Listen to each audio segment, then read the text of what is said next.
Las protestas en las calles de La Habana pillaron a muchos por sorpresa, aunque no tanto a los que siguen de cerca el día a día de la realidad cubana. El malestar social ha ido aumentando en los últimos años y era solo cuestión de tiempo que explotara de alguna manera. Con la pandemia del COVID-19, la situación económica y sanitaria se ha vuelto crítica y se ha convertido en el detonante de unas protestas masivas que sin duda pasarán a la posteridad por su significado histórico. Entonces, lo primero, decirles que, claro, está el tema de la pandemia, pero la pandemia, como les digo, ¿cierto?, es el detonante. Definitivamente hay otros factores muy, muy relevantes que tienen que ver, ¿cierto?, con la falta de democracia, con los problemas económicos, y eso los iremos viendo de a poquito. Pero antes de aquello, como siempre lo hacemos, ¿cierto?, ver algunas características, algo de la radiografía de lo que es este país, isla, ¿cierto?, la República de Cuba. La capital es La Habana, ¿cierto?, todos lo sabemos, está aquí al noroeste, y es la ciudad definitivamente más grande del país. Tiene 2.1 millones de habitantes. El país completo tiene una superficie de un poco más de 110 kilómetros cuadrados. Estamos hablando, para que se hagan una idea, a un país que es más o menos la región de Aysén nuestra, o el país de Guatemala. La población total es de un poquito más de 11 millones de habitantes. Es la economía número 79 a nivel mundial, o sea, estamos hablando de una economía pequeñita, ¿cierto? Recuerden que Chile es más o menos la 45, 44 a nivel mundial, con un PIB per cápita de apenas $12.300. Sin embargo, estos números, también hay que decirlo, no están muy actualizados, así que podríamos estar frente también a un país que ha perdido definitivamente poder adquisitivo, así que podría ser menos de eso. ¿Con qué recursos cuenta este país? Quizás una pregunta que algunos se podrán estar haciendo. Tiene azúcar, tabaco, frutas cítricas, café, arroz, papas, habas, ganado, y también como recursos minerales, cobalto, níquel, mineral de hierro, cobre, manganeso, sal, madera de construcción, sílice, petróleo, tierra de labrantío, etc. Aquí es interesante tener presente que Cuba es el país con las quintas mayores reservas de níquel en el mundo y uno de los mayores productores de cobalto. Y como podíamos ver ahí, tiene elementos, uno podría pensar, podrían alimentarse, pero la verdad es que eso no lo consiguen, apenas pueden producir el 20% de lo que comen, lo que necesitan para su subsistencia, y eso también ya nos empieza a indicar algo. O sea, Cuba, con digamos, el desastre económico que tiene, con el sistema también que tiene, necesita importar más del 70% de sus alimentos. Y algo también que se me quedó en el tintero bien importante, la población es de 11 millones de habitantes, pero estamos hablando también de un país con una población bien envejecida, con una edad media de 42 años, y con 1.7 hijos por mujer, una gran, gran preocupación, algo que obviamente no dicen explícitamente las autoridades cubanas, pero la verdad que es un problema de aquí al futuro, el tema demográfico. Bueno, que también lo hemos visto también en otras ocasiones, ¿cierto? Es un problema que están enfrentando muchos países en el mundo, principalmente los países desarrollados, ¿cierto? Bueno, entonces, volviendo ya a nuestro tema y ya teniendo más o menos claro estos primeros antecedentes, quizás también les puedo mostrar en este mapa que aquí al sur oeste, lo vamos a ver en otro mapa, está la zona donde partieron estas manifestaciones y donde ha sido el epicentro del malestar en Cuba, toda la zona también del noreste, aquí de La Habana hacia el este, en Matanzas, es donde también se ha visto lo peor del coronavirus, y también les voy a comentar por qué, porque también en Matanzas y toda esta zona está la parte más turística de este país. Bueno, ahora en relación, digamos, a lo que estábamos viendo, pueden ver aquí que las mayores exportaciones de Cuba son, aquí lo vemos, cigarros, lo que son los habanos, los cigarrillos, el tabaco, todo eso, el azúcar, y por supuesto los minerales como todo lo que tiene que ver con el níquel, el zinc, y Y Cuba, hay que decirlo, tiene algo de petróleo, porque alguien podría decir, bueno, obvio que lo que exporta de petróleo es lo que consigue de Venezuela, y eso sabemos que lo ocupa para su consumo interno y también lo exporta, efectivamente, pero Cuba tiene un poquito también de petróleo, pero claramente lo que exporta es gracias a este superávit que le permite esta venta subsidiada que le hace Venezuela y que también ha sido ahora uno de los graves problemas que tiene Cuba, porque Venezuela sabemos que le sigue bombeando petróleo a Cuba, pero en menores cantidades, porque sabemos que la crisis también económica de Venezuela está tremenda, ¿cierto? Bueno, ¿quién es el gran socio comercial de Cuba? Aquí se ve clarito, ¿cierto? En este color rojo intenso, China. China es hacia donde van las exportaciones de Cuba. Bueno, en el caso europeo, claramente España es el mayor socio comercial, pero sí, a grandes rasgos, para que lo tengan presente, China es el gran partner de Cuba.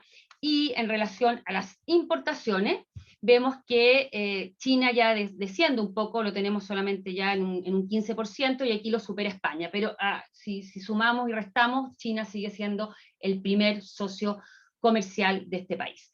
Creo que también es interesante ver que igual Cuba, como pueden observar, importa, exporta y tiene países con los cuales comercia. Porque se habla todo el tiempo del embargo, del bloqueo, que efectivamente es un problema para Cuba, eso es indesmentible, pero también yo creo que si uno se mete un poquito más en el tema, vamos a hablar de esto en unos momentos más, nos daremos cuenta que finalmente los problemas económicos de Cuba tienen mucho más relación con el modelo fallido de las autoridades cubanas y no con el embargo o llamado bloqueo, ¿cierto? De eso hablaremos en un ratito más también. Pero aquí también pueden observar, bueno, ¿y qué es lo que importa? Importa todo lo azul acá es área tecnológica, todo lo que tiene que ver con alimentos, como pueden ver, aquí todo lo amarillo, aquí abajito también. Eso, eso también para que se hagan una idea qué pasa aquí con la economía también cubana. ¿Mm?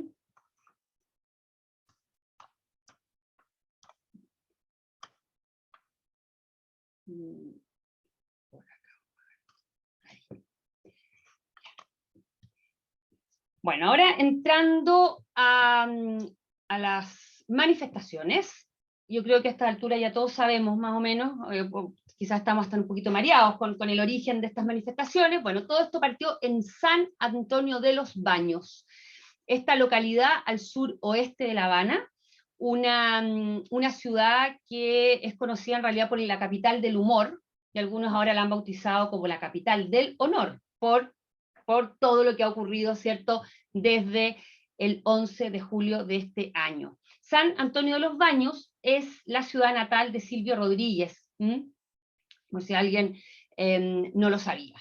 Y ahí partieron las primeras manifestaciones espontáneas, y ese también ya es el primer dato interesante en comparación a lo que fue el llamado maleconazo de 1994, que fueron las otras grandes manifestaciones que sufrió Cuba, ¿cierto? Digamos, desde que, ¿cierto?, se instaló la revolución el año 59. Nunca se había visto algo tan masivo como el año 94, y esto se viene a reeditar ahora en julio del 2021, pero con mayor intensidad, y no solamente en La Habana, porque el año 94 principalmente esas manifestaciones se concentraron en La Habana y un par de ciudades.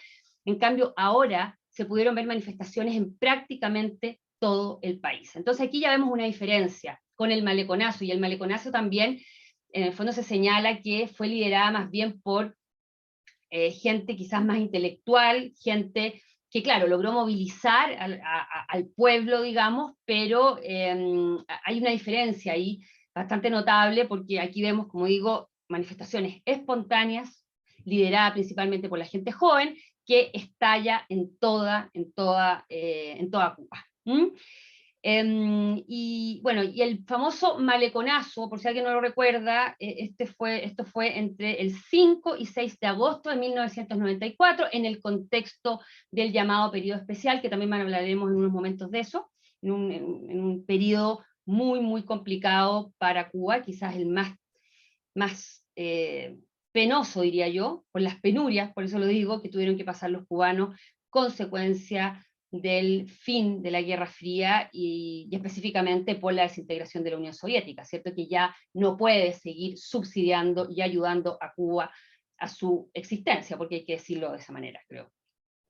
Bueno, lo que hablábamos, les contaba hace un ratito, todo esto tiene como gran detonante la pandemia. La pandemia en realidad no ha dejado ningún país inmune, ¿cierto? Podemos ver de distintas maneras, no solamente en lo sanitario, sino que en lo social. Hay muchos países donde hemos visto manifestaciones, estallidos, porque la gente ya está cansada, está sufriendo las consecuencias de una economía frágil, y en el caso de Cuba, imagínense, con un país que tiene una situación permanente, crónica, tan difícil, con la pandemia todo se extrema, todo se complica. Es un país que está teniendo ahora casi 10.000 casos diarios. Estamos hablando de un país que tiene un poco más de 11 millones de personas. Recuerden que nosotros cuando llegábamos a los 10.000 casos diarios, nosotros tenemos, ¿cierto? Somos 18, 19 millones de personas, y para nosotros era terrible. Imagínense Cuba con casi 10.000 casos diarios. La verdad que es una muy mala noticia. Y lo otro que también es tremendo es el grado de vacunación. Yo esto es lo último que encontré, que es del 30 de julio, y Cuba tiene con dosis completa solo el 23% de su población vacunada. Un país que sabemos que se jacta de su excelente sistema sanitario. Bueno, en el caso de la COVID-19, esto o ha quedado de alguna manera demostrado que su sistema está pasando también por un muy mal momento. Las últimas décadas, podríamos decir, del sistema sanitario cubano no han sido años buenos, y pese a que Cuba está desarrollando algunas vacunas, estas vacunas al parecer no han podido competir, digo, en el sentido, digamos, médico de la palabra, con las vacunas conocidas como Pfizer, de la Johnson & Johnson, Modernas, que han sido las que han entrado de alguna manera a Cuba y que se han podido probar, pero como digo, las vacunas cubanas no han estado a la altura, y no ha habido ningún organismo, además internacional, que haya hecho los ensayos clínicos como para decir estas vacunas realmente sirven. Bueno, entre las consignas de la gente que salió a las calles el 11 y 12 de julio estaba también el pedir vacunas. Gente que está cansada, que está, digamos, muy complicada desde el punto de vista económico, pero también porque ven que esta pandemia arrasa y las autoridades están un poquito impávidas y no están gestionando bien, básicamente, esta crisis. Y que eso también es muy importante de tener presente. Probablemente sin una pandemia de estas características, yo creo que este momento iba a llegar en algún momento, y todos sabían que iba a llegar. Eso creo que también es importante. Tomó por sorpresa a las autoridades, al mundo. ¿Tomaron por sorpresa estas manifestaciones? Sí. Sin embargo, como les comenté en un inicio, para los que miran con detención la realidad cubana, sabían que esto iba a ocurrir en algún momento, y la pandemia se convierte en este gran detonante. Como les decía, estas manifestaciones se han comparado con el Maleconazo de 1994. Podemos recordar que estas se originan después de la interceptación por parte de las autoridades cubanas de 4 embarcaciones que navegaban hacia la costa de Estados Unidos sin autorización. Es como la gota que rebalsa el vaso. Ahí la gente está, digamos, muy enojada, porque no tienen los cubanos la libertad, ¿cierto?, para salir del país y tratar de mejorar su situación. Y se da en un contexto, como les comentaba hace un rato, de una situación de escasez enorme. Cuba ya lleva 3 años en este llamado periodo especial, donde la gente pasa literalmente hambre, no hay combustible, es mucha las dificultades que está sufriendo el pueblo cubano, y lógicamente esto estalla el año 94. Pero también, a diferencia de estas manifestaciones, aquí Fidel Castro todavía estaba, podríamos decir, no sé si decir en gloria y majestad, pero estaba presente. Él se presenta en el mismo malecón, le habla a la multitud y consigue parar estas manifestaciones. Probablemente, quizás también esto fue acompañado de algún tipo de represión, como lo hemos visto en estas últimas manifestaciones, pero ya la presencia de Fidel Castro, el discurso de Fidel Castro hizo que muchos volvieran a sus casas porque él representaba, ¿cierto? Algo que hasta el día de hoy representa para muchos, ¿cierto?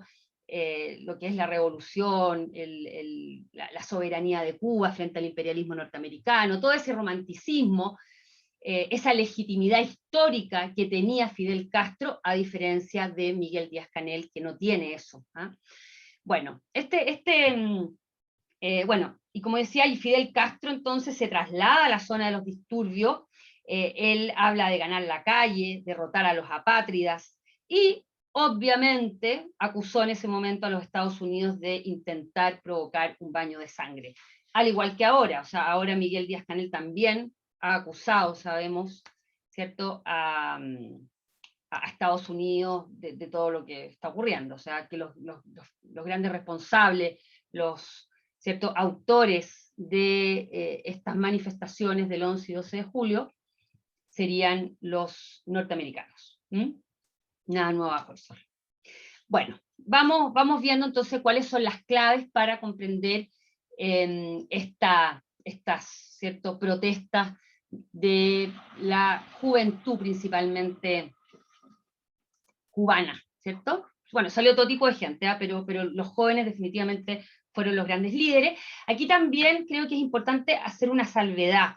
Se ha hablado, algunos hablan de un movimiento que sale a la calle, que se organiza. La verdad que muchos analistas, y he leído también analistas cubanos, señalan que esto se podría más bien definir como un estallido, porque es espontáneo, no hay una organización, y la gente sale a la calle desesperada, cansada. Se ha dicho mucho que la gente pierde el miedo, ¿cierto?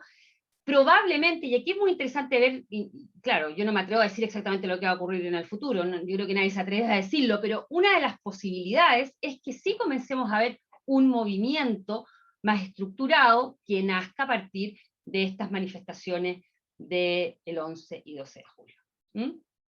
Bueno, la economía definitivamente están al centro de las protestas. ¿Ah? Yo diría que es uno de los, digamos, de los elementos más importantes para entender lo que ha ocurrido en estas últimas, en esos días, digamos, de mediados de julio. Bueno, a mediados del 2019, o sea, ya hace 2 años, la situación económica del país comienza a empeorar de manera exponencial. Comienza a disminuir el petróleo, por lo tanto comienzan a aumentar nuevamente los precios de las bicicletas. Recuerden siempre el periodo especial, ¿cierto?, que creo yo que describe muy bien Andrés Oppenheimer en ese libro, La hora final de Castro, ¿cierto? Bueno, la manera que tenían los cubanos para movilizarse, probablemente muchos siguen movilizándose de la misma manera, pero la manera era a través de las bicicletas. Bueno, subieron a partir del 2019 nuevamente las bicicletas una enormidad por la falta de combustible, y esto lógicamente tiene que ver con la gran crisis venezolana, que también es consecuencia, ¿cierto?, del inicio de la disminución del precio del petróleo a partir del año 2015, ¿cierto? Bueno, esta situación de penuria económica de Cuba no es nueva, como les decía, esto lo vieron los cubanos en el periodo especial de los 90, pero a diferencia de ese momento, claro, los cubanos ahora no están dispuestos, ¿cierto?, a vivir como vivieron prácticamente una década en esa época. Bueno, y aquí voy a hacer un pequeño paréntesis histórico para recordar estos 3 periodos, podríamos decir, de la era castrista. No sé si han escuchado, pero ya se habla mucho de que Cuba es una economía parásita o una dictadura parásita, que necesita, y si no, no puede sobrevivir, a otro país del cual poder obtener ciertos recursos, poder acceder a esos mercados, o sea, tener a alguien, a un país, digamos, que le permita que su economía sobreviva. Entonces, cuando hablo de estos 3 periodos, tiene relación directa con eso. Entonces, vamos a ver que hay un primer periodo, que es la etapa soviética, que se daría entre el año 61 y 91, que es cuando, ¿cierto?, Cuba necesita para su sobrevivencia de la Unión Soviética, luego viene este periodo especial que es post, ¿cierto?, fin de la Guerra Fría, cuando se desintegra la Unión Soviética, y la Unión Soviética ya no puede seguir siendo, ¿cierto?, este mecenas o este país, ¿cierto?, que subsidia a Cuba. Además ha cambiado el mundo, ya no tiene ningún sentido, ¿cierto?, tratar de mantener este satélite al frente de Estados Unidos, porque ya no, la Guerra Fría no existe. Y finalmente viene este último periodo, que es la llamada, lo podríamos poner así, la fase bolivariana.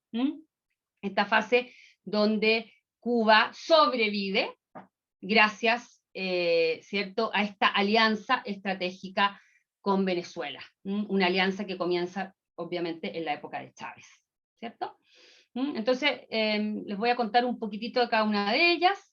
La primera se dice que comienza después de la fallida invasión a la Bahía de Cochinos el año 1961, cuando Fidel Castro anuncia públicamente que la revolución cubana es una revolución socialista. Aquí es muy interesante recordar y tener súper presente que la revolución cubana liderada por Fidel Castro no es una revolución comunista desde el comienzo. De hecho, todos los jóvenes, o la mayoría de los jóvenes que acompañaron en el Granma a Fidel Castro desde México a Cuba, los que lo van a acompañar no son comunistas, hay algunos, pero en general no lo son. Es una revolución nacionalista, es una revolución que pretende acabar, recuerden, con la dictadura de Fulgencio Batista, y que pretende también acabar con esta gran influencia de Estados Unidos sobre la isla. Con el tiempo, Fidel Castro se va a dar cuenta que aliarse con la Unión Soviética es la mejor decisión, podríamos decir incluso que es un gran oportunista, porque también él sabía que la Unión Soviética iba a estar dichosa de tener una patita, ¿cierto?, en Cuba, y poder de alguna manera hostilizar a Estados Unidos, y es lo que va a hacer, ¿cierto?, financiando, entrenando a movimientos guerrilleros en toda América Latina. Pero ¿qué va a pasar? Como les decía, Fidel Castro en un comienzo, de hecho, va a tener de alguna manera algún tipo de simpatía por parte de las autoridades norteamericanas. Cuando Estados Unidos empieza a ver con malos ojos a Fidel Castro, es cuando Cuba comienza con las expropiaciones de empresas norteamericanas y también de propiedad privada de ciudadanos norteamericanos. Es ahí cuando Estados Unidos dice, esto a mí no me gusta. Comienza una tensión importante entre Cuba y Estados Unidos, tensión, ¿cierto?, que se concreta en esta fallida invasión de la Bahía de Cochinos en 1961, donde hay que recordar que no es una invasión de Estados Unidos, sino que Estados Unidos lo que hace es financiar, entrenar a cubanos exiliados en Estados Unidos para que, ¿cierto?, intenten acabar con el régimen de Fidel Castro. Es en ese contexto cuando Fidel Castro, me imagino que ya confirma que no hay ninguna posibilidad de tener una relación amigable con Estados Unidos, que él explícitamente señala que comienza podríamos decir, era socialista, una alianza con la Unión Soviética. Bueno, y antes de eso, miren, aquí tengo una cita incluso de Fidel Castro que dice lo siguiente: sé que están preocupados de si somos comunistas. Quiero que quede bien claro, no somos comunistas. Yo no soy comunista, ni tampoco nuestro movimiento. Eso es lo que él dijo en muchas ocasiones antes del año 61. Bueno, ¿y qué va a pasar en este primer periodo? Perdónenme. Básicamente vamos a ver entonces una relación muy estrecha, donde hasta el 85% de la actividad comercial en 1989 era mantenida con países de la órbita soviética. O sea, imagínense, o sea, el comercio de Cuba dependía enormemente, imagínense, en un 85% de la Unión Soviética y, bueno, y todos los países de la órbita soviética. Entonces, esta maravilla se le va a acabar a Cuba con el fin, ¿cierto?, de la Unión Soviética, con el fin de la Guerra Fría. Ya no tiene ningún, como digo, o sea, Rusia, que es lo que va a quedar después, ya probablemente no va a tener ni los recursos ni el interés por seguir subsidiando a un país en un contexto que ya no hay guerra fría, que realmente no vale la pena desgastarse, ¿cierto? A diferencia de lo que había ocurrido en el pasado. Bueno, este periodo especial se puede hablar de una década, pero nos podemos concentrar, o sea, podemos mirar este gráfico y nos daremos cuenta que lo peor del periodo especial es definitivamente el inicio de esta década, ¿cierto? Donde la economía cubana llegó a contraerse, perdón, más o menos en un 36% en este periodo rojo en total. Entonces aquí nos damos cuenta claramente que fueron años tremendos, tremendos para el ciudadano de a pie de Cuba. Terrible.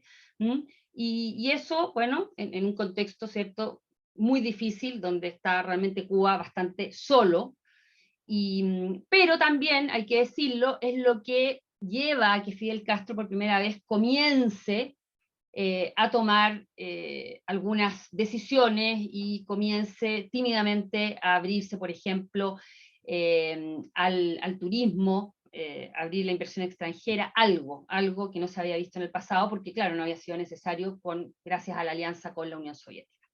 Bueno, pero este periodo difícil de penurias, de escasez, va a acabar gracias a la llegada de Hugo Chávez al poder en Venezuela. Hugo Chávez va a estar gustosísimo de acercarse a Cuba. Desde el punto de vista de Hugo Chávez, le traía a Venezuela un gran prestigio acercarse a Cuba. Y bueno, Venezuela lo que va a hacer básicamente es venderle petróleo barato a Cuba, con lo cual Cuba lograba autoabastecerse y también exportar. Y esa exportación es muy importante porque con eso consigue divisas que son fundamentales para Cuba. Como les decía, Cuba necesita para su subsistencia importar alrededor del 80% de lo que consume. Entonces las divisas son fundamentales. Un modelo copiado de lo que pasaba con la Unión Soviética. Con la Unión Soviética ocurría lo mismo. La Unión Soviética también le vendía petróleo barato y Cuba se autoabastecía y también lo exportaba, y con eso conseguía las divisas que le faltaban. Sin embargo, aquí también es muy importante tener presente que hay, podríamos decir, dos instrumentos que regulan esta relación estratégica entre Cuba y Venezuela, que son muy importantes y quizás a algunos se les queda en el tintero o que no lo tienen claro, que están ahí presentes hasta el día de hoy, que es el Convenio Primero Integral de Cooperación, firmado el año 2000. Este convenio es muy importante porque estamos hablando aquí de subsidios por parte de Venezuela, inversión directa de Venezuela también en Cuba, y el año 2012, este convenio es el que permitió que el 12% del PIB de la isla, digamos, fuera gracias a la relación con Venezuela. O sea, por lo menos el año 2012, el 12% del Producto Interior Bruto cubano fue gracias a todas estas inversiones y esta alianza con los venezolanos. Y en segundo término tenemos otro instrumento muy importante, quizás menos conocido pero bastante evidente, el acuerdo militar firmado en 2008 entre Cuba y Venezuela. Un acuerdo que en el fondo lo que hace es otorgarle a Cuba extremo control político sobre las Fuerzas Armadas Bolivarianas. Un control enorme que, a juicio de los analistas, es lo que permite comprender el por qué vemos también a unas Fuerzas Armadas venezolanas tan alineadas, bueno, primero detrás de Chávez y después detrás de Maduro, porque hay una influencia gigantesca de Cuba dentro de las Fuerzas Armadas venezolanas, perdón, cubanas. Ay, qué tonta. Venezolanas. Bueno, y uno se preguntará, bueno, ¿y cómo paga Venezuela? ¿Cómo paga Cuba toda esa ayuda venezolana? Sabemos que básicamente a través de su aporte en recursos humanos, médicos, ¿cierto? Principalmente, médicos que eran parte de las llamadas misiones, ¿cierto? Que llevaba a cabo el gobierno de Chávez y luego de Maduro, esta como exportación de mano de obra, que a todo esto ha sido catalogada por el Parlamento Europeo hace poquito como mano de obra esclava. porque esos médicos que son contratados, por ejemplo, por Venezuela, no son pagados directamente, digamos, ese médico no recibe un sueldo por parte de Venezuela o por parte de la institución a la que trabaje, sino que ese pago va del gobierno de Venezuela al gobierno de Cuba y se le pagan migajas a ese médico, y es por ello que se está hablando de esta trata de personas, mano esclava, mano de obra esclava. Incluso Human Rights Watch ha planteado exactamente lo mismo. ¿Mm? Bueno, entonces tenemos esos dos instrumentos que explican, como les decía, esta gran alianza entre Venezuela y Cuba. ¿Mm? Bueno, y esta alianza continúa con problemas, sí, porque Venezuela está también en una situación crítica. Sin embargo, es bien interesante también tener presente que no ha dejado de bombear petróleo Venezuela hacia Cuba, porque no quiere perder ese control político en sus propias Fuerzas Armadas. Probablemente Maduro se da cuenta que sin esa ayuda, sin esa influencia, quizás podría perder ese apoyo a las Fuerzas Armadas, podría estar muy débil y podría quizás perder el poder. ¿Mm?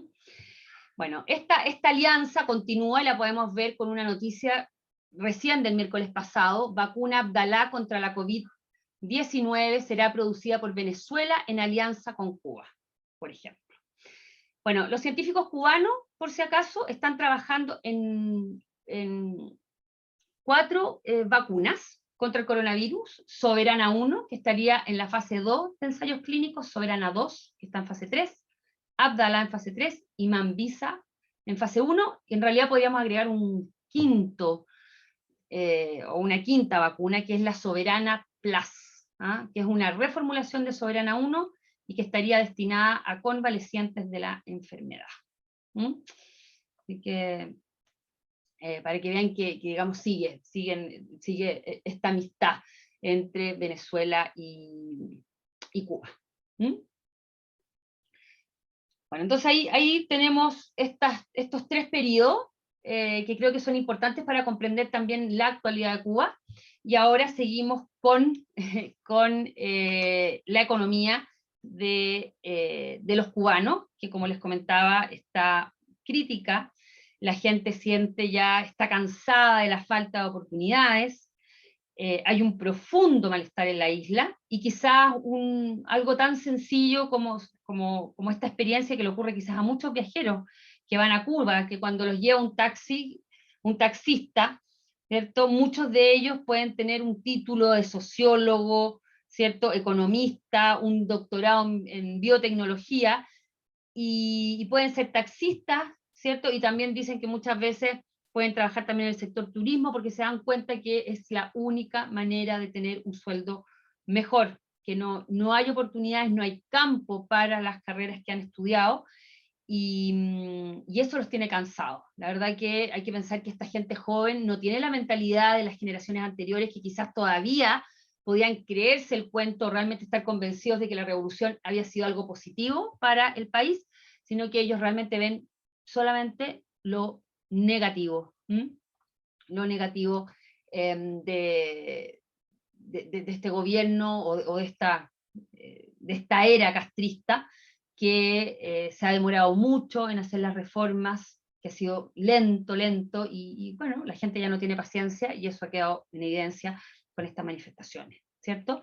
Bueno, el PIB, el Producto Interior Bruto, el año pasado se contrajo un 11%, miren por favor el 2020, bueno, el 2019 un 0,2%.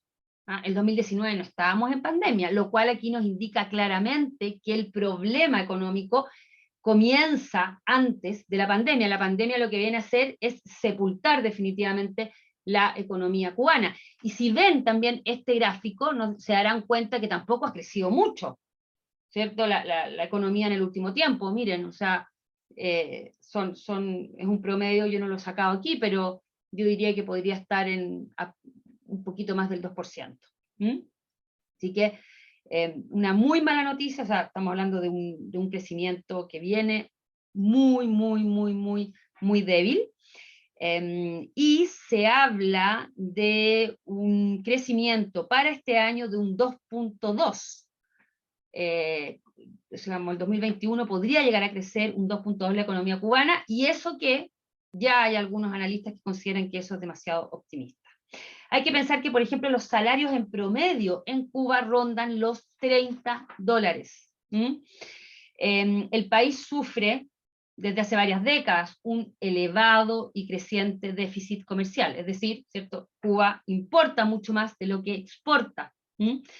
Las exportaciones de la isla se sitúan casi a la mitad que en 1989, imagínense, o sea, el año 89 no ha logrado recuperarse, probablemente, bueno, ha tenido momentos mejores, pero actualmente se sitúan a la mitad de 1989, y como está exportando tan poco, no ha sido capaz además de pagar todo lo que debe en importaciones, y eso hace también imposible que Cuba pueda seguir importando lo que necesita. Y eso explica en gran parte también el gran desabastecimiento que hay hoy día en Cuba, que es peor a lo que veíamos habitualmente en la isla.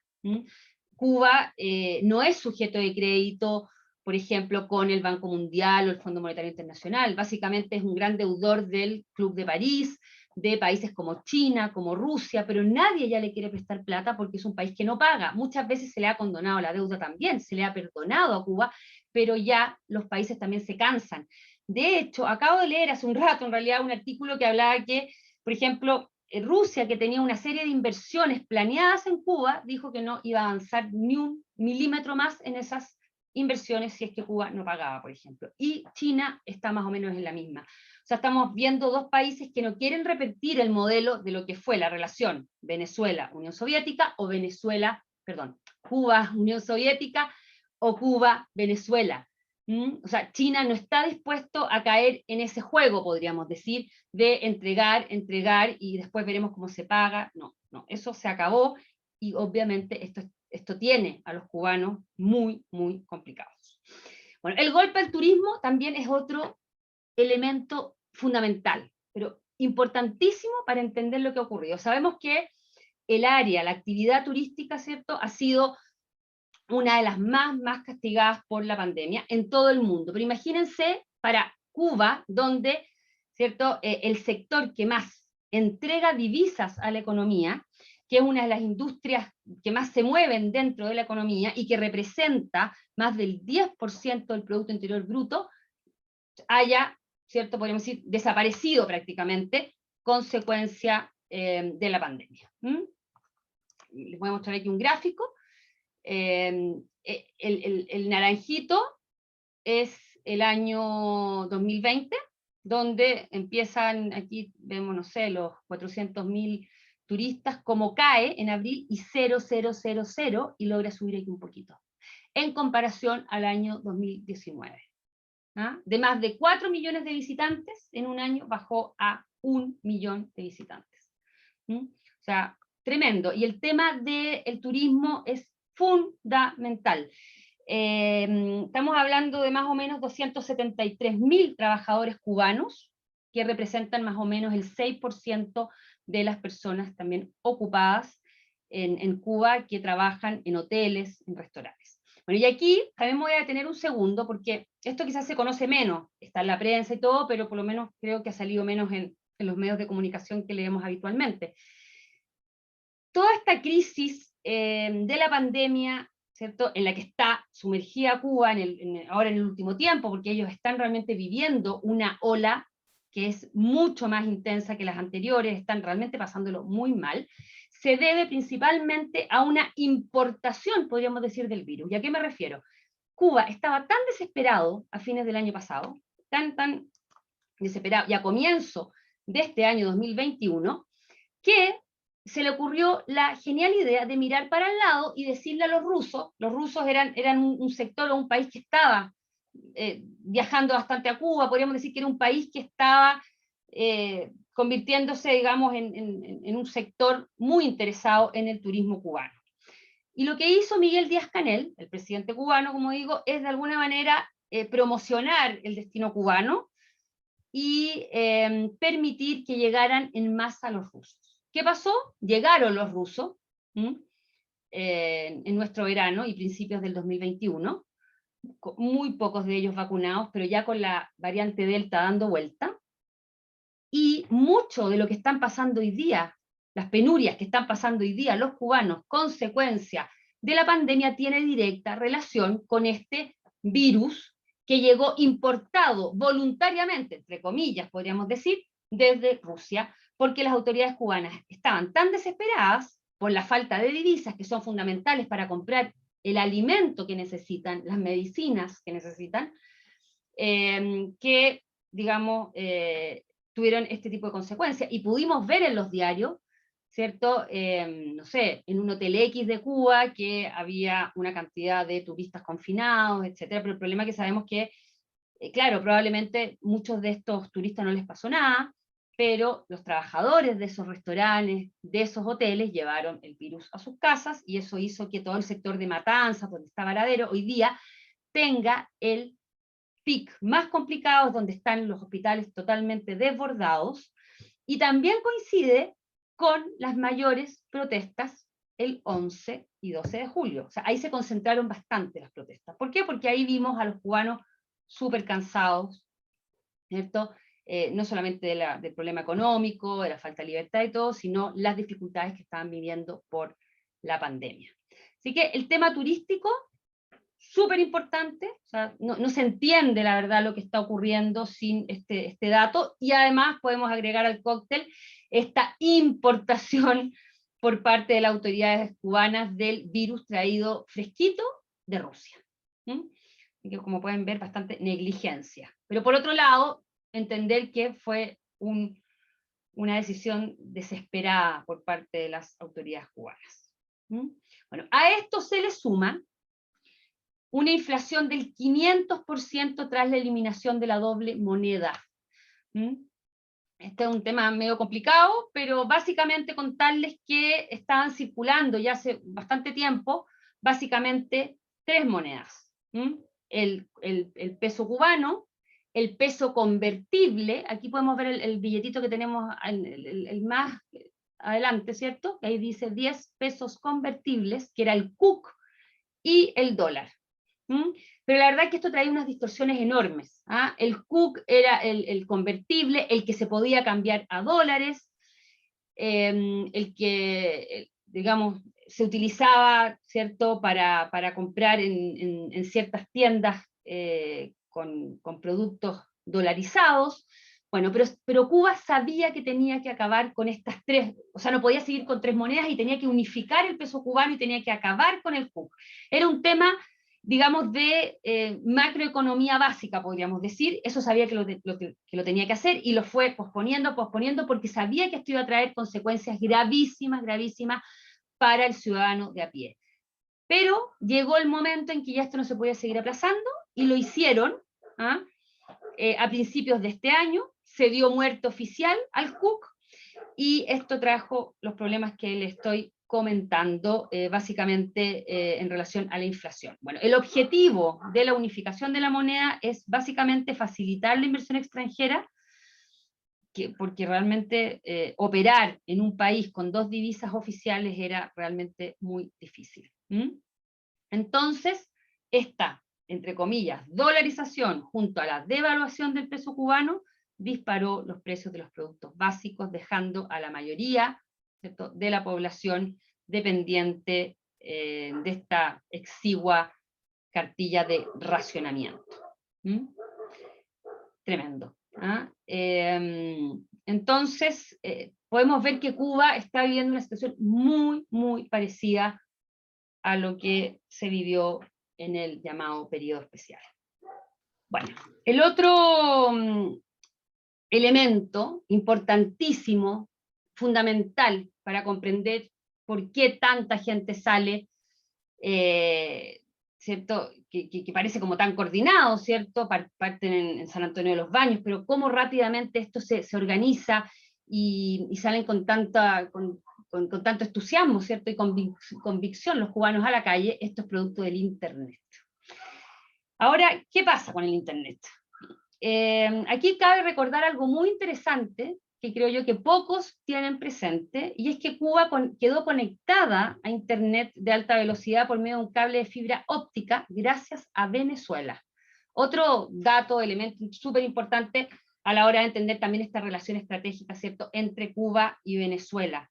Venezuela instaló este cable de fibra óptica en 2011, estamos hablando de un cable de 5.800 metros de largo a 200 metros de profundidad, y algunos dicen que fue el último gesto del gobierno de Hugo Chávez hacia el régimen de La Habana, que le costó a los venezolanos 70 millones de dólares. Bueno, eso por un lado. Los venezolanos entonces instalan este cable de fibra óptica. Hoy día los chinos, por ejemplo, también tienen un rol bien importante en lo que ocurre, porque los chinos son los que están asesorando a Cuba en el control de las redes. Porque claro, hay internet, pero el internet, como se imaginarán, si no lo saben, está sumamente censurado. Entonces ahí también alguien se estará haciendo la pregunta ahora, bueno, pero ¿y cómo lo hacen los cubanos para poder acceder a Facebook, a Twitter, que sabemos que son las dos plataformas que usan habitualmente para comunicarse y para informarse? Esa es la gran diferencia. A los cubanos se les abrió el mundo, a partir sobre todo de diciembre de 2018, cuando comienza a funcionar el Internet en los teléfonos celulares, el smartphone. Eso comienza básicamente a comienzos del 2019, hace poco tiempo. Entonces, estamos hablando de una sociedad que ha tenido tiempo, 2019, 2020, o sea, 2 años y medio, para comenzar a consumir información que no está controlada por el Estado cubano. Piensen que estamos hablando de un país que lleva más de 60 años con un discurso estatista, totalitarista y centralizado, o sea, donde el gobierno decía lo que quería decir y los ciudadanos no tenían ninguna otra forma de informarse si no era por los medios oficiales, como por ejemplo el Granma, ¿cierto? Hoy día la ciudadanía cubana puede, gracias al Internet, conocer otros diarios, ver otros países, ver lo que ocurre en otros lugares, como ha ocurrido en el resto de América Latina, por ejemplo, qué pasa con las manifestaciones. Bueno, esto lo hacen a todo esto los cubanos, por si a alguien le interesan los temas más técnicos, gracias a la red privada virtual, los VPN o VPN, de corta PN, que a mí estos temas me quedan un poco grandes, pero básicamente lo que le permite al cubano es navegar como incógnito y así no ser detectado por este filtro, esta censura de la autoridad cubana. Y con eso pueden, imagínense el cambio, es que realmente es impresionante, después de 60 años, poder acceder a la información que está ahí en Internet de todo el mundo, y ver las cosas desde afuera también, y también comunicarse entre los mismos cubanos, qué está ocurriendo en otra parte de la isla, y saber de primera mano lo que ahí ocurre, y no por lo que me dicen los medios oficiales. Esto es realmente impresionante, y este cambio es fundamental para comprender lo que está ocurriendo hoy día en Cuba, y con esto ya no se puede parar. Aquí también hay otro dato fundamental, porque alguien podría decir, bueno, las autoridades cubanas van a acabar con el Internet. A ver, eso, bueno, ¿es políticamente incorrecto? Sí, obvio, pero eso no es lo más importante. Igual Internet hoy día está manejado por el Estado. El Estado es el que tiene el monopolio de Internet y cobra a los cubanos mucha plata. De hecho, es un servicio caro, que bajó bastante el año 2019. El gobierno cubano redujo los precios de Internet, pero gracias a este monopolio, el fisco cubano gana mucho dinero. Hay informaciones, hay fuentes que sí lo acreditan, investigaciones en ese tema. Entonces, eso también es una esperanza para pensar que es muy difícil que también el gobierno llegue a cortarlo 100%, porque eso realmente sería acabar con un ingreso que necesita. Así que ojalá no me equivoque y ese sea por lo menos un incentivo para que los cubanos puedan mantener su Internet. Bueno, pero también es súper interesante recordar que la máxima expresión, podríamos decir, del poder de las redes llegó el 2020 con las manifestaciones organizadas en solidaridad con el llamado Grupo Isidro, o San Isidro. ¿Mm? Este grupo, o varios integrantes de este grupo fueron encarcelados el año 2020 tras exigir la liberación de un rapero, Daniel Solís, y Solís había sido arrestado el 9 de noviembre del 2020, luego de que transmitiera a través de Facebook un vivo, mientras expulsaba de su vivienda a un agente de policía que irrumpió en la misma sin portar autorización alguna. ¿Mm? Y este movimiento fue de los que comenzó a utilizar las redes, y digamos, las redes sociales y el internet para darse a conocer, para conseguir que la gente se organizara. Y ese dato es muy, muy importante porque para entender lo que pasa con el internet en Cuba, no podemos dejarlo afuera porque es el gran antecedente a lo que ocurre el 11 y 12 de julio de este año en Cuba. Este movimiento San Isidro nació el 2018. ¿En qué contexto? Cuando el gobierno aprobó un controversial decreto que regula la actividad artística y determina qué es y qué no es arte. Eso ya fue demasiado. Y es en ese contexto, digamos, que aquí este grupo surge. ¿Ah? Bueno, en todo caso, aquí tengo una cita de Alina Esteves, funcionaria del Ministerio de Cultura, que explicaba al diario Gramma el decreto de esta manera. El decreto tiene como fin ponderar, enaltecer y privilegiar la creación artística y literaria diversa y plural en formas y estéticas, crítica pero comprometida con el proyecto social cubano, etcétera, etcétera. Puro. Bueno, entonces este grupo nace, como digo, en ese contexto, y bueno, y ahí vemos, también nos vamos dando cuenta cómo, digamos, lo de las redes sociales, el internet, estos grupos lo van utilizando. Y aquí tenemos otro ejemplo de Yotuel Romero, que es uno de los autores de la famosa canción Patria y Vida, que él, con todo lo que estaba ocurriendo a mediados de julio, también postea SOS Cuba, donde no hay equidad ni respeto a todas las opiniones, no hay patria sino una dictadura. José Martín, recuerde que es uno de los, ¿cierto?, padres de la patria, o el padre de la patria, ¿cierto?, el gran héroe nacional de Cuba. Bueno, y SOS Cuba fue también una de las consignas que se pudieron ver en esos días, cuando la gente salió a las calles, ¿cierto? Eso se pudo ver en las pancartas, gente pidiendo libertad, pero mucho SOS Cuba, porque esta gente, incluido Yotuel Romero, consideran que la comunidad internacional tiene que mirar a Cuba y se tienen que dar cuenta de que ellos necesitan ayuda y que están pasando por una situación, digamos, desesperada. Así que, bueno, y aquí tengo, en realidad, la cita de Yotuel Romero en ese post que dice: les pido a todos los cubanos que me siguen, a toda la gente que me sigue, no importa de dónde venga, porque Cuba necesita ayuda. La dictadura cubana no está dejando que el mundo la dictadura cubana no está dejando que el mundo entero sepa que necesitamos ayuda.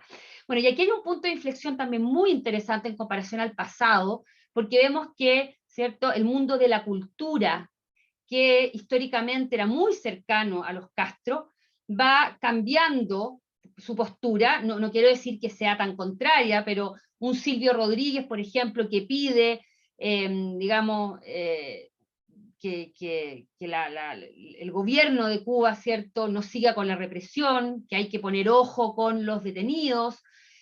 Bueno, Pablo Milanés sabemos que ya hace mucho tiempo se decepcionó de los Castro y vive fuera del país. Él también hizo sus propias declaraciones, pero vamos viendo cómo el mundo de la cultura, que estaba tan alineada con los Castro, también van cambiando de postura, y eso también nos va mostrando a un Miguel Díaz-Canel o a un gobierno de Cuba mucho más solo y asustado probablemente. Aquí también muchos analistas dicen que esa represión, lo que pudimos ver, no lo pudimos ver mucho en realidad, lo que pudimos escuchar o leer, tiene también mucho que ver con eso, con el miedo del gobierno a estas últimas manifestaciones, en que esto va a terminar, y por eso, bueno, esa gran represión. Se habla de cientos de personas, ¿cierto?, en las cárceles, muchos de ellos periodistas también, y de desaparecidos, que no se sabe todavía dónde están.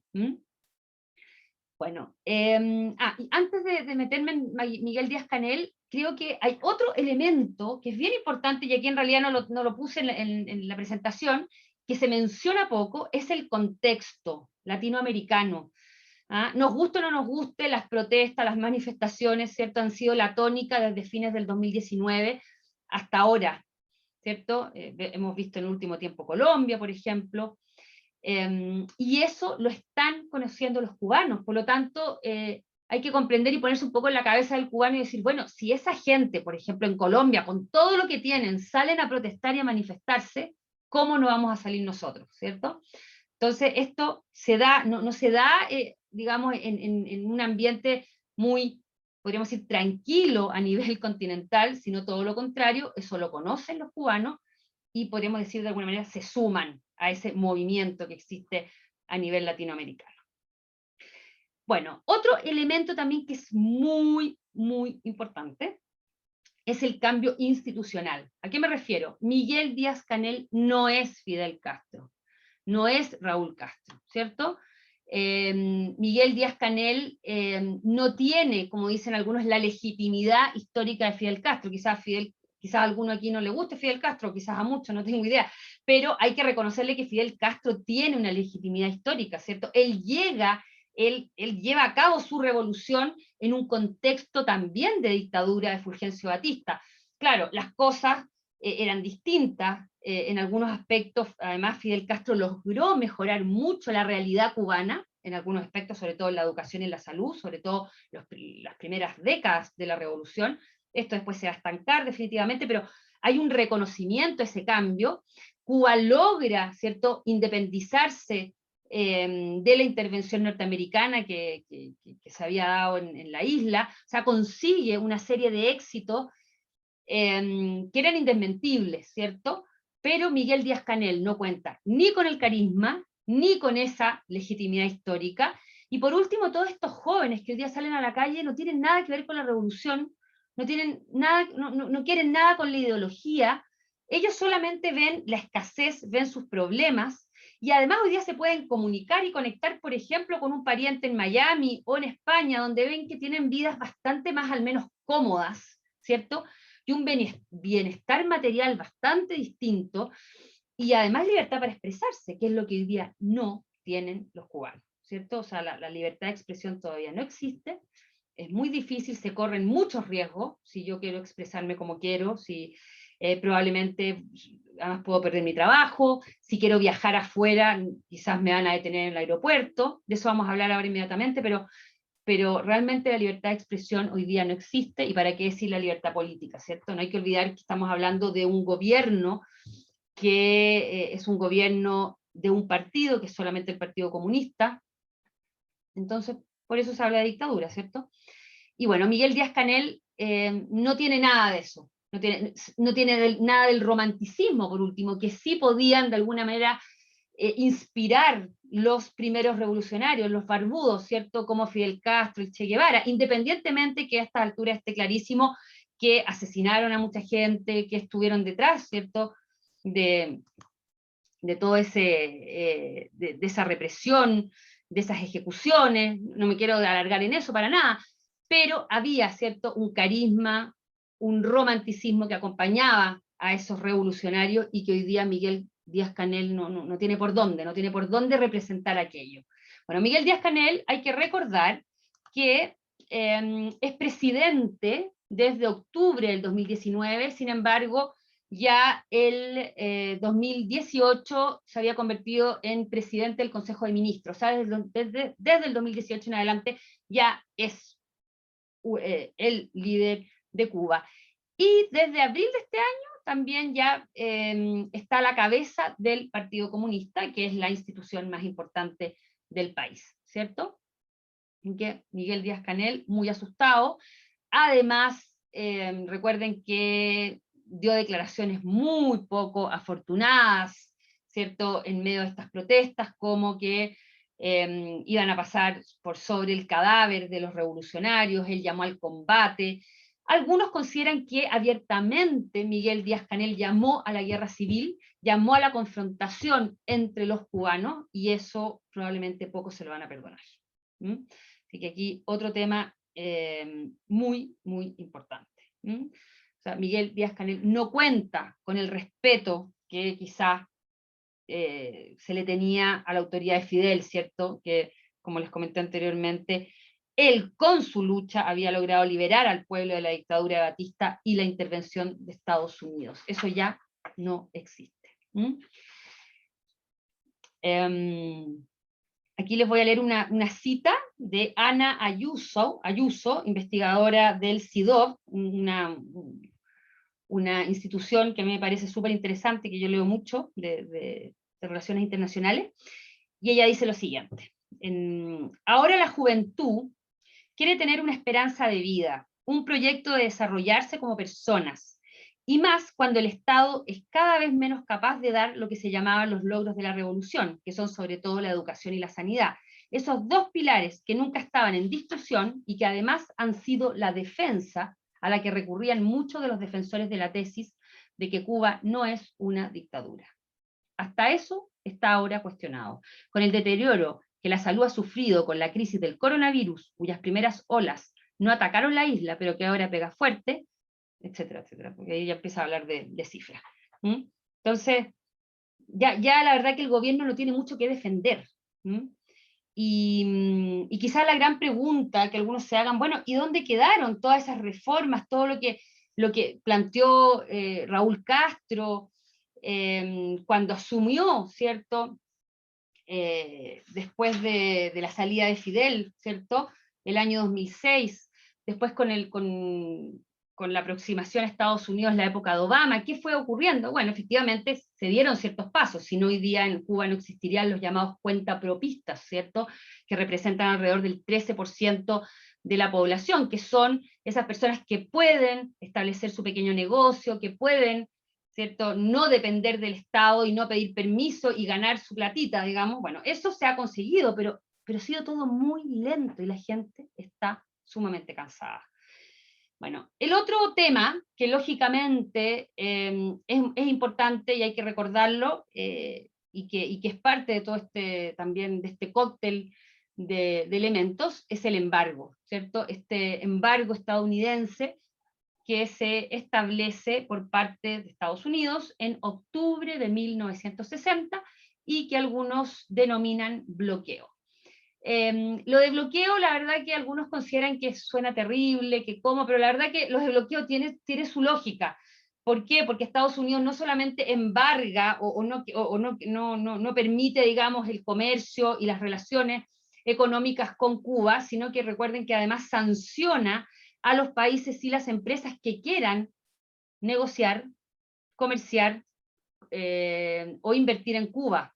Entonces, por eso en el fondo se emplea el término bloqueo, porque estamos hablando de un embargo que es extraterritorial, que no solamente incluye, insisto, Estados Unidos y Cuba, sino que a todo el que quiera establecer esas relaciones con Cuba.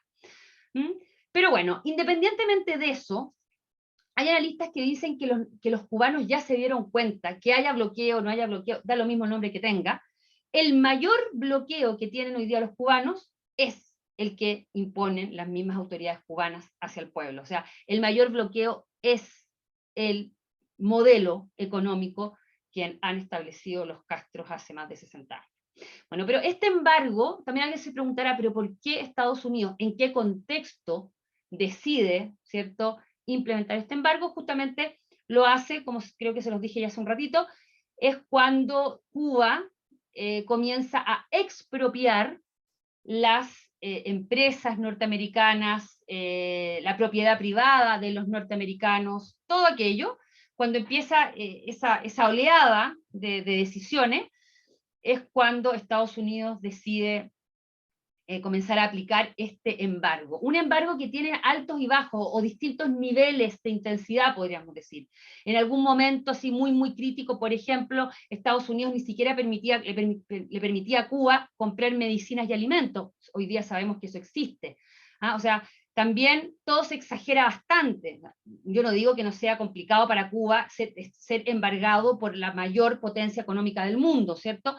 Pero sabemos que desde el 2002, sobre todo Estados Unidos le vende medicamentos, insumos agrícolas, equipos médicos a Cuba sin ningún problema. Ahora el problema es que Cuba no tiene plata para pagar, por lo tanto es bien difícil que pueda comprar a Estados Unidos si no tiene cómo pagar esos productos. Entonces, bueno, este embargo es real, existe desde octubre de 1960, ha pasado por momentos peores y mejores para la isla. Cuando hablo de peores, me refiero, por ejemplo, ahora con Donald Trump. Donald Trump sabemos que agregó o incluyó en este embargo más de 240 nuevas sanciones, y sabemos que Obama relajó muchas de las cláusulas de este embargo. Sin embargo, también creo que es importante tener presente que para acabar totalmente con el embargo se necesita la aprobación del Congreso norteamericano. Esto no es fácil, se necesitan quórums altos en ambas cámaras.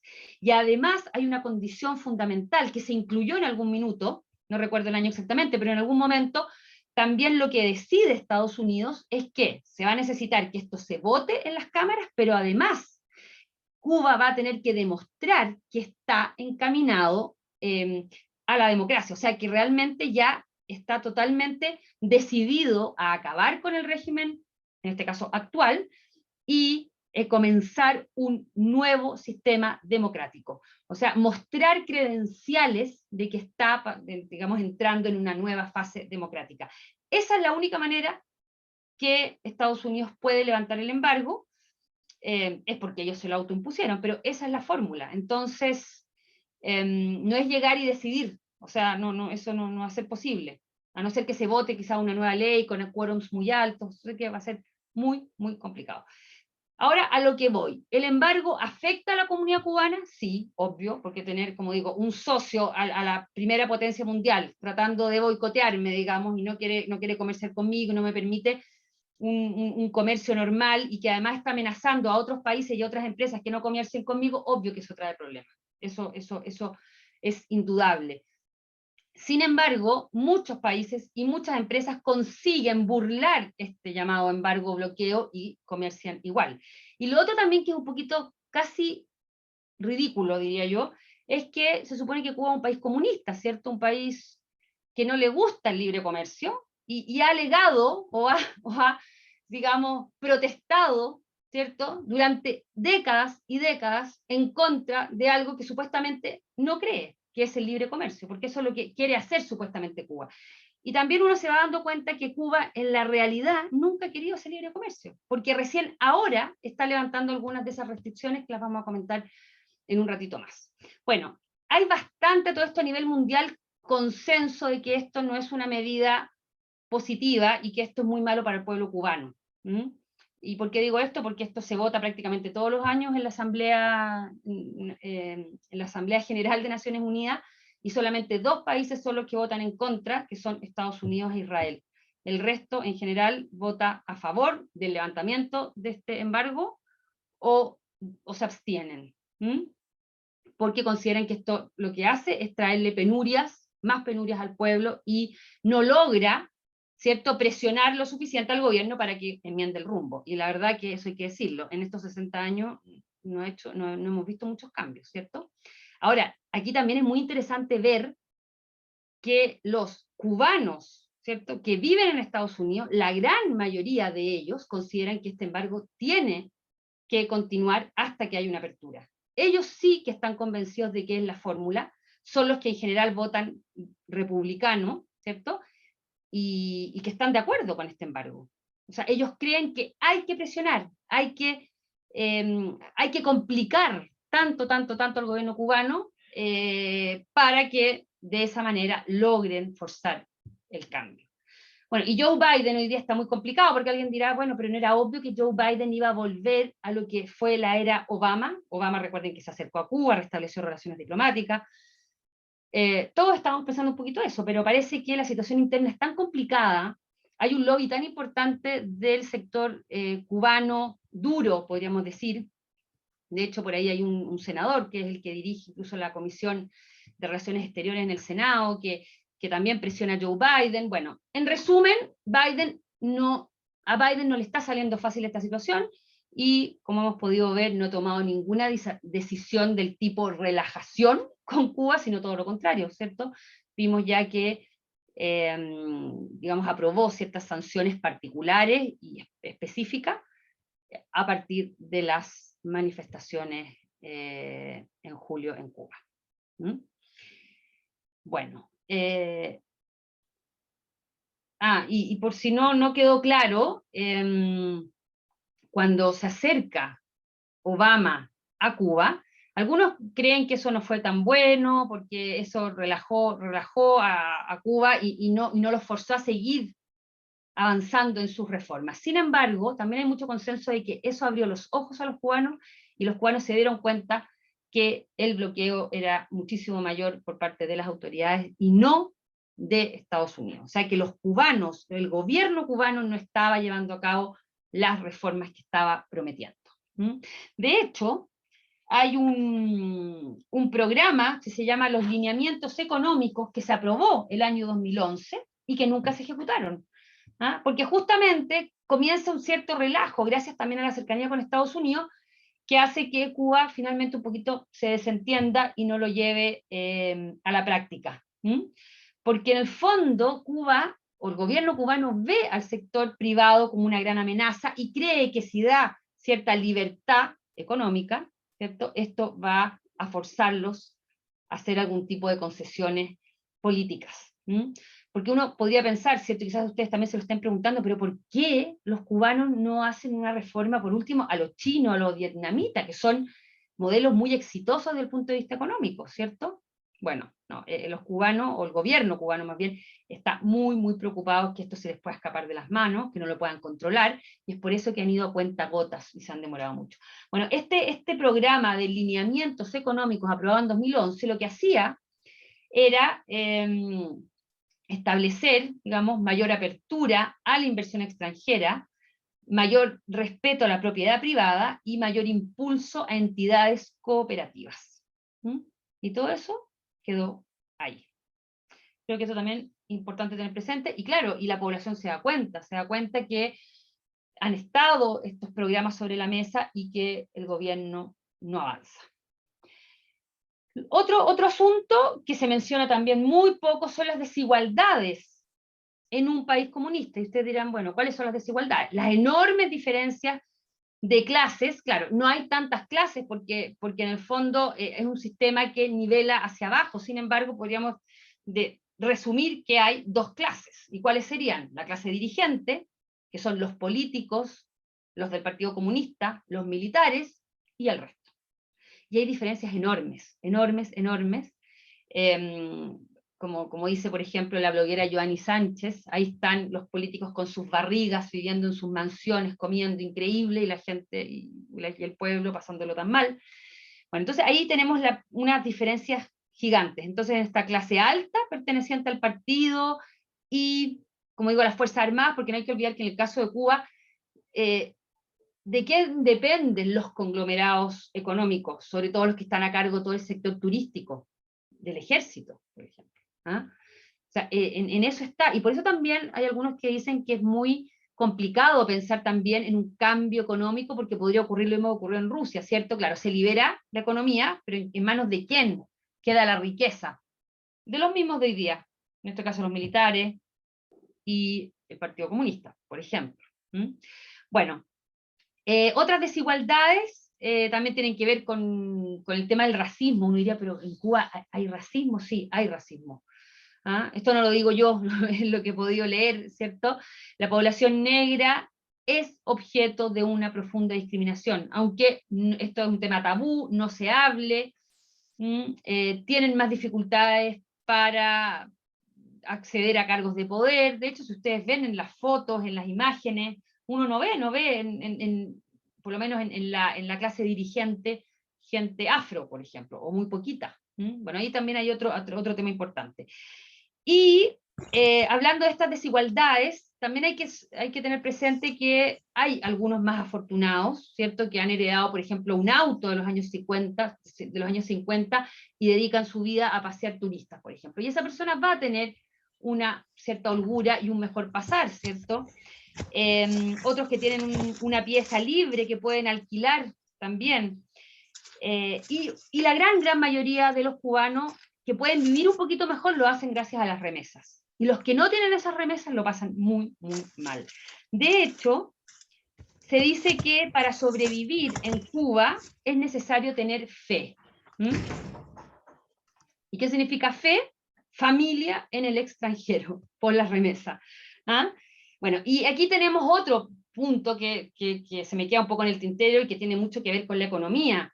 En 2020 las remesas se redujeron drásticamente después de que la administración de Trump incluyera la institución financiera Fincimex en su lista negra. ¿Por qué? Porque Fincimex es una financiera que depende de Gaesa, que es este gran conglomerado económico que depende de los militares. Entonces, al poner en la lista negra a esta institución financiera, que es la que manejaba todo el tema de las remesas, muchos se quedaron sin esos ingresos. ¿Y por qué Trump hizo eso? También tiene una lógica, no es porque Trump quisiera, y no estoy defendiendo a Trump, ustedes saben lo que pienso de Trump, pero en este caso, y tampoco sé si fue una buena medida, pero ¿qué pensó él en ese momento? Yo no quiero que se sigan enriqueciendo, ¿cierto?, el gobierno, el Partido Comunista y esos militares, gracias a ese cubano norteamericano que manda, por ejemplo, $100, y de esos $100 llegan apenas 20 o 30 dólares a su destinatario en Cuba. ¿Por qué? Porque